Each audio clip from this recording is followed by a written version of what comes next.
Thanks for coming over. This is Amodeus. Today's Dungeon Hunter Champion video is a viewer box review for Flopsy from Meatbags. So shout out Flopsy. Thank you so much for making this an enjoyable experience for me. I had a great time talking about different units and it was really fun. What Flopsy was looking to do is he wanted to improve the completion rate for his Steel Widow 10 team. He wanted some gear help.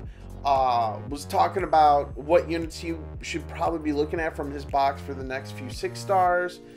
He wanted to get some guidance on AO, AD, and Ultimate Blitz. So it was a lot to unpack. But let's start with his box and where he is already. So as you can see, he has a lot of Nat 5s. But to Flopsy's credit, despite that, he has the right units in line at 6 stars so far. He has been focusing on the priority champions, and that's great to see because with this many Nat 5s, I might have expected him to get derailed just a little bit. And when you're looking at the next 6-star champ, I really do agree with Flopsy that he needs a stronger healer. So he really is going to continue to focus on the Water Magic Girl. And I just think that's a great choice because this will allow him to improve his Steel Widow 10 run by removing Rota, who he has on the team right now, and replacing her with Rana and making Rana a higher priority for gear, specifically so that farming's a little bit easier on Steel Widow.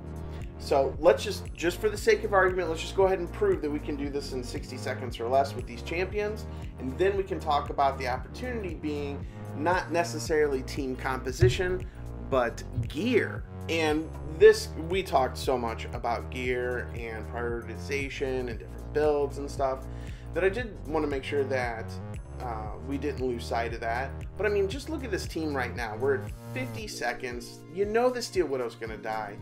Look at Rana. Look at Wrona. I mean, they're just doing it. Oh, 58 seconds. 59 seconds. A minute.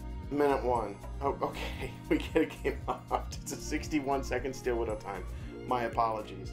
But basically what that tells us is that he has the team. We know what the team composition needs to be successful. That means the only thing left is gear. And we all know that gear is a struggle, drop rates, whatever. But especially when you're looking to build out, one of the big things that I talked a lot about with Flopsy is that it's super important to prioritize who gets gear. Now, I want to peel that back a little bit because it's a little bit tougher conversation than just like prioritize, right? You know, optimally building a team that doesn't have units fighting for gear would be great. It's not feasible, or you know, probably not even possible. Let's say that. Like, let's just knock that out of the park right now. It's not possible to build a team that's optimal that doesn't have the same gear requirements on at least one piece, okay? Now, that said, you can still break this up a bit. So, for instance, if we take his Blade Master, Rana, and we make her the priority for the best Mortal King gear, right? We can just say she's the priority. If you get great King gear or great Mortal gear, you got to look at putting it on her. And we can do the same thing for Light AA when it comes to getting like HP percentage gear that's adept, right? Because you want to build the Light AA basically on adept anything with a lot of HP. And me and him talked, he wants to build a Bruiser AA, and that's a little bit separate, and we can talk about that in a different video.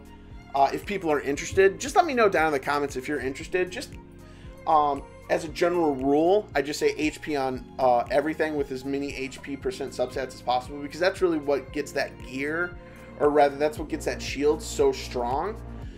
You just need to have that, right? So now we know that Mortal King is going to the Blade Master, Adept HP percentage is going to the Light AA, and now we bring in Rona. Rona needs the best attack, crit damage attack, Adept precise gear that you can find.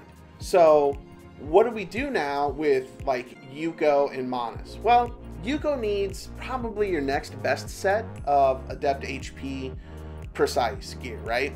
So now we're in the second tier. So our top tier units that need the best gear are going to be the Blade Master, the Light AA, and Rona, right? And they all need different types of gear, which is perfect. And now we're into Youko and Manus. Now Manus can be built attack accuracy with adept whatever. You know, it doesn't really matter. He doesn't need a great set to be really beneficial to your team. He basically just needs some sustain and accuracy on his substats. Now Youko, however, you know, it's a very important role that she has, so she needs to have accuracy, but she needs to be survivable with that HP.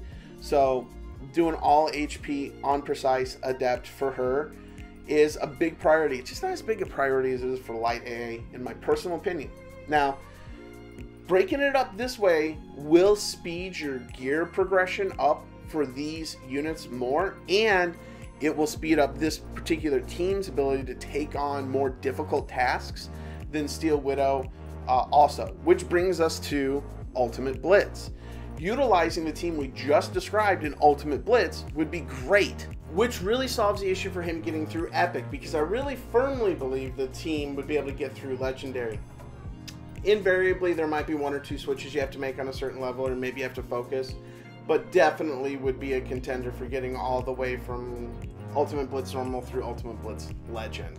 And there might be a couple of things you got to make some tweaks around on certain floors just because of like the gear, the champion survivability you have. But I think that pretty much brings us all the way to the last section, which is really PvP. So what you see on the screen right now is his arena defense.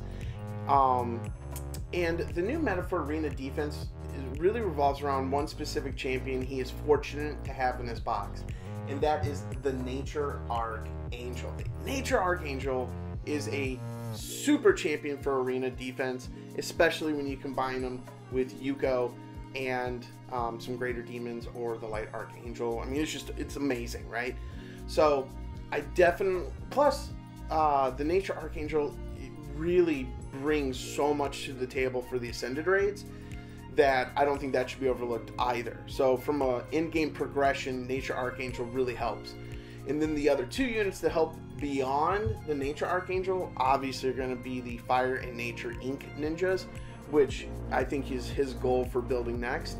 And I think that with the combination of those champions alone in his box, with that gear he's going to get from those runs and the Ultimate Blitz champions that he's going to be able to summon in order to skill up all of those champions, I really think that he's in a good spot right now to really elevate his progression. And I'm kind of excited to see what he does once he gets this, once he gets a couple of just really key pieces of gear onto his Rana, and he gets that Water Magic Girl 6-star. So I'm pretty stoked to see what's going on, because I have gotten a ton of feedback from everybody else in the viewer box review about just their games being upped, their runs being faster, their raids being completed at higher levels, and I think that's awesome. And I'm super stoked to hear all that stuff, because you guys are putting in the work, and I just get to sit behind a computer and be like, look how awesome this is. So I appreciate that. I also appreciate you guys watching the videos. So if you have comments or you have other suggestions, things that he could build down there, things that have helped you, drop them in the comments below. Let's learn as a community. And as always, thank you for watching the videos. Have a great day. Bye.